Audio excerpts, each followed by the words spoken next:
ನಮಸ್ಕಾರ. ಆರ್ ಕನ್ನಡ ಸುದ್ದಿಗೆ ಸ್ವಾಗತ. ನಾನು ಶ್ರೀಲಕ್ಷ್ಮಿ ಅಭಿಜಿತ್. ಕೇಂದ್ರ ಶಿಕ್ಷಣ ಸಚಿವ ಸ್ಥಾನಕ್ಕೆ ಧರ್ಮೇಂದ್ರ ಪ್ರಧಾನ್ ರಾಜೀನಾಮೆ ಬೆನ್ನಲ್ಲೇ ದೆಹಲಿಯಲ್ಲಿ ಕೇಂದ್ರ ಸರ್ಕಾರ ಹಾಗೂ ಸಿಜೆಪಿ ನಡುವಿನ ಮಾತುಕತೆ ನಡೀತಾ ಇದೆ. ಮೂರನೇ ಸುತ್ತಿನ ಸಭೆ ನಡೀತಾ ಇದೆ. ಇದಕ್ಕೆ ಕಾಕ್ರೋಚ್ ಜನತಾ ಪಾರ್ಟಿಯ ನಿಯೋಗ ಆಗಮಿಸಿದೆ. ಈ ನಿಯೋಗದ ಜೊತೆ ಜೆಪಿ ನಡ್ಡಾ ಹಾಗೂ ಜಿತೇಂದ್ರ ಸಿಂಗ್ ಸಭೆ ನಡೆಸಿದ್ದಾರೆ. ಕಾನ್ಸ್ಟಿಟ್ಯೂಷನ್ ಕ್ಲಬ್ನಲ್ಲಿ ಸಿಜೆಪಿ ಹಾಗೂ ಸಚಿವರ ಮೀಟಿಂಗ್ ನಡೆದಿದೆ. ಸಭೆಯ ಬಳಿಕ ಸಿಜೆಪಿ ಪ್ರತಿಭಟನೆಯನ್ನ ವಾಪಸ್ ಪಡೆಯುತ್ತಾ? ಸಿಜೆಪಿಯ ಎಲ್ಲಾ ಬೇಡಿಕೆಗಳಿಗೂ ಕೂಡ ಒಪ್ತಾರ ಕೇಂದ್ರ? ಕಾದು ನೋಡಬೇಕಾಗಿದೆ.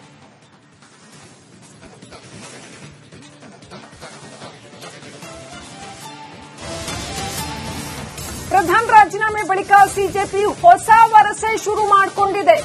ಹೋರಾಟ ಕೈಬಿಡೋದಕ್ಕೆ ಮತ್ತೆ 3 ಬೇಡಿಕೆಗಳನ್ನ ಇಟ್ಟಿದೆ ಕಾಕ್ರೋಚ್ ಜನತಾ ಪಾರ್ಟಿ. ಸಿಜೆಪಿ ನಿಯೋಗದ ಜೊತೆ ಮಹತ್ವದ ಸಭೆ ನಡೀತಾ ಇದೆ. ಜೆಪಿ ನಡ್ಡಾ, ಜಿತೇಂದ್ರ ಸಿಂಗ್ ಮುಂದೆ ಸಿಜೆಪಿ ಹೊಸ ಬೇಡಿಕೆಯ ಪಟ್ಟಿಯನ್ನ ಮತ್ತೆ ಮುಂದಿಟ್ಟಿದೆ. ಈ ಗೋಲ್ ಪೋಸ್ಟ್ ಚೇಂಜ್ ಮಾಡ್ತಾ ಹೋಗೋದು ಅಂತ ಹೇಳ್ತಾರಲ್ಲ, ಆ ರೀತಿನಲ್ಲಿ ಹೊಸ ಬೇಡಿಕೆಗಳನ್ನ ಮುಂದಿಡ್ತಾ ಇದ್ದಾರಾ?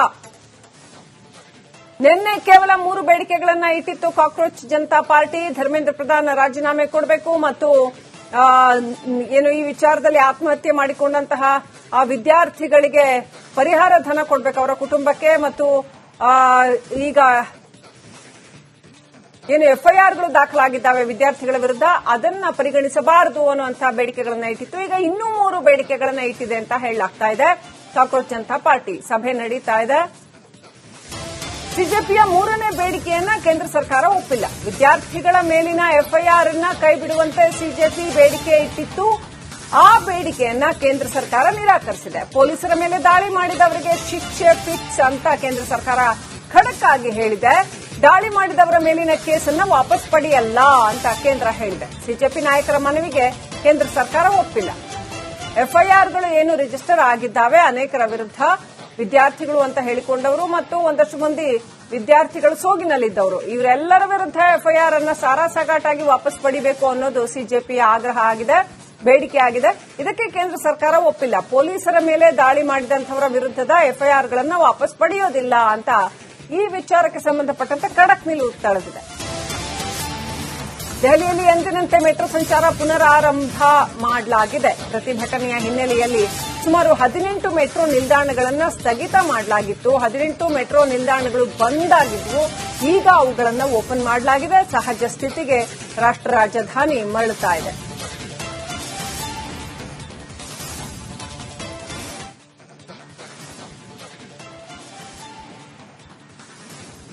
ಇದೀಗ ಧರ್ಮೇಂದ್ರ ಪ್ರಧಾನ್ ರಾಜೀನಾಮೆಯ ಬೆನ್ನಲ್ಲೇ ಪ್ರತಿಭಟನೆಯ ಬಿಸಿ ಕೂಡ, ಕಾವು ಕೂಡ ಕಮ್ಮಿ ಆಗಿದೆ ಅಂತ ಹೇಳಲಾಗ್ತಾ ಇದೆ. ಹಾಗಾಗಿ ದೆಹಲಿ ಸಹಜ ಸ್ಥಿತಿಗೆ ಮರಳುತ್ತಾ ಇದೆ ಅಂತ ಹೇಳಲಾಗ್ತಾ ಇದೆ. 18 ಮೆಟ್ರೋ ನಿಲ್ದಾಣಗಳನ್ನು ಬಂದ್ ಮಾಡಲಾಗಿತ್ತು, ಈಗ ಅವುಗಳನ್ನು ಓಪನ್ ಮಾಡಲಾಗಿದೆ.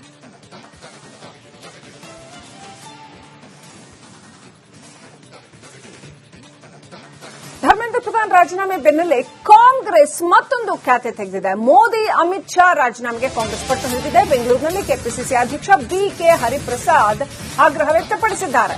ಮೋದಿ ಹಾಗೂ ಅಮಿತ್ ಶಾ ಕೂಡ ರಾಜೀನಾಮೆ ಕೊಡಬೇಕು, ಆತ್ಮಹತ್ಯೆ ಮಾಡಿಕೊಂಡ ವಿದ್ಯಾರ್ಥಿಗಳಿಗೆ ಪರಿಹಾರ ಕೊಡಿ, ಇನ್ನು ಹೋರಾಟಗಾರರ ಮೇಲಿನ ಕೇಸುಗಳನ್ನು ವಾಪಸ್ ಪಡೆಯಬೇಕು ಅಂತ ಕೆಪಿಸಿಸಿ ಅಧ್ಯಕ್ಷ ಬಿಕೆ ಹರಿಪ್ರಸಾದ್ ಆಗ್ರಹ ವ್ಯಕ್ತಪಡಿಸಿದ್ದಾರೆ. ಏನು ವಿದ್ಯಾರ್ಥಿಗಳ ಮೇಲೆ ಲಾಠಿ ಚಾರ್ಜ್ ಮಾಡಿದ್ರು, ಪೆಲೆಟ್ ಗನ್ನಿಂದ ಗಾಯಗೊಳಿಸಿದ್ರು, ಹೆಣ್ಮಕ್ಕಳ ಬಟ್ಟೆಯನ್ನು ಹರಿದಿದ್ರು, ಇವೆಲ್ಲ ವಿರುದ್ಧ ಆಕ್ರೋಶ ಭುಗಿಲು ಮುಟ್ಟಿತ್ತು.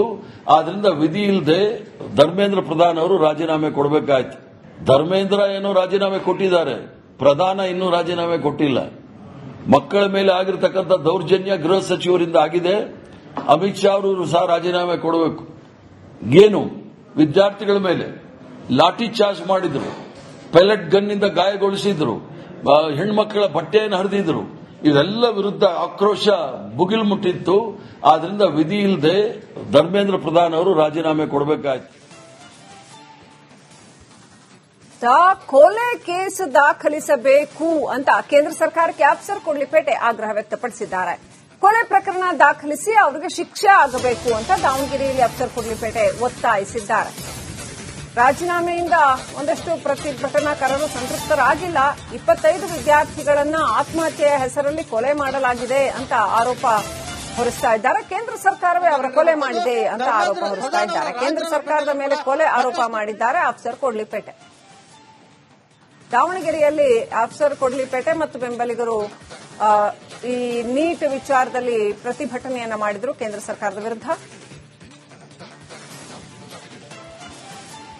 ದೆಹಲಿಯ ಜಂತರ್ ಮಂತರ್ನಲ್ಲಿ ನೀಟ್ ಪರೀಕ್ಷೆ ಪ್ರಶ್ನೆ ಪತ್ರಿಕೆ ಸೋರಿಕೆಯಿಂದ ನಡೆದಂತಹ ಪ್ರತಿಭಟನೆ ಮತ್ತು ಎಜುಕೇಷನ್ ಮಿನಿಸ್ಟರ್ ಆಗಿರುವಂತಹ ಕೇಂದ್ರ ಎಜುಕೇಷನ್ ಮಿನಿಸ್ಟರ್ ಆಗಿರುವಂತಹ ಧರ್ಮೇಂದ್ರ ಪ್ರಧಾನ್ ರಾಜೀನಾಮೆಗೆ ಒತ್ತಾಯಿಸಿಗೂ ಪೊಲೀಸ್ ಲಾಠಿಚಾರ್ಜನ್ನು ವಿರೋಧಿಸಿ ದಾವಣಗೆರೆ ನಗರದ ಜಯ ವೃತ್ತದಲ್ಲಿ ಪ್ರತಿಭಟನೆ ನಡೆಯುತ್ತಿರುವಂತದ್ದು. ಹೆಂಗ್ ಡೆಮಾಕ್ರೆಟಿಕ್ ಪಕ್ಷ ಮತ್ತು ಎಸ್ಡಿಎಫ್ ಪಕ್ಷದಿಂದ ಒಂದು ಪ್ರತಿಭಟನೆ ನಡೀತಾ ಇರುತ್ತದೆ. ಈಗಾಗಲೇ ಧರ್ಮೇಂದ್ರ ಪ್ರಧಾನ್ ರಾಜೀನಾಮೆಯನ್ನು ನೀಡಿರುವಂತದ್ದು. ಧರ್ಮೇಂದ್ರ ಪ್ರಧಾನ್ ಅವರ ರಾಜೀನಾಮೆ ಬೆನ್ನಲ್ಲೂ ಕೂಡ ಮತ್ತಷ್ಟು ಬೇಡಿಕೆಗಳಿಗೆ ಒತ್ತಾಯಿಸಿ ಪ್ರತಿಭಟನೆಯನ್ನ ಮಾಡ್ತಿರೋದು. ಪ್ರಮುಖವಾಗಿ ಈ ಪ್ರತಿಭಟನೆಯಲ್ಲಿ ಎಸ್ಡಿಪಿಐನ ಅಫ್ಸರ್ ಕೊಡ್ಲಿಪೇಟೆ ಮಾತನಾಡಿಸುವಂತ ಕೆಲಸವನ್ನು ಮಾಡ್ತಾರೆ. ಸರಿಗಾಗಲೇ ಧರ್ಮೇಂದ್ರ ಪ್ರಧಾನ್ ರಾಜೀನಾಮೆ ಕೊಟ್ಟಿದ್ದಾರೆ. ಮುಂದಿನ ಬೇಡಿಕೆಗಳು ಏನೇನಂತ ಸರ್? ಬರೀ ರಾಜೀನಾಮೆ ಅಲ್ಲ, 25 ಈ ವಿದ್ಯಾರ್ಥಿಗಳು ಆತ್ಮಹತ್ಯೆ ಮಾಡ್ಕೊಂಡಿದಾರಲ್ಲ, ಅದು ಆತ್ಮಹತ್ಯೆ ಅಲ್ಲ, ಇದು ಇನ್ಸ್ಟಿಟ್ಯೂಷನಲ್ ಕೊಲೆ. ಈ ಸರ್ಕಾರ ಅವರ ಕೊಲೆ ನಡೆಸಿದೆ. ಇವರ ಮೇಲೆ ಕೊಲೆ ಆರೋಪದಲ್ಲಿ ಕೇಸ್ ದಾಖಲಾಗಬೇಕು ಮತ್ತು ಅವರನ್ನು ಅರೆಸ್ಟ್ ಮಾಡಬೇಕು. ಎರಡನೇದಾಗಿ 25 ವಿದ್ಯಾರ್ಥಿಗಳ ಕುಟುಂಬದವರಿಗೆ ಕನಿಷ್ಠ 10 ಕೋಟಿ ರೂಪಾಯಿ ಪರಿಹಾರ ಧನವನ್ನು ಕೊಡಬೇಕು. ಮತ್ತು ಡೆಲ್ಲಿಯಲ್ಲಿ ಈ ವಿದ್ಯಾರ್ಥಿಗಳ ಮೇಲೆ ಏನು ಪೆಲ್ಲಟ್ ಗನ್ ಅನ್ನ ಯಾರು ಯೂಸ್ ಮಾಡಿದ್ದಾರೆ, ಯಾರು ಅವರ ಮೇಲೆ ಲಾಠಿ ಚಾರ್ಜ್ ಮಾಡಿದ್ದಾರೆ, ನಿರಾಯುಧ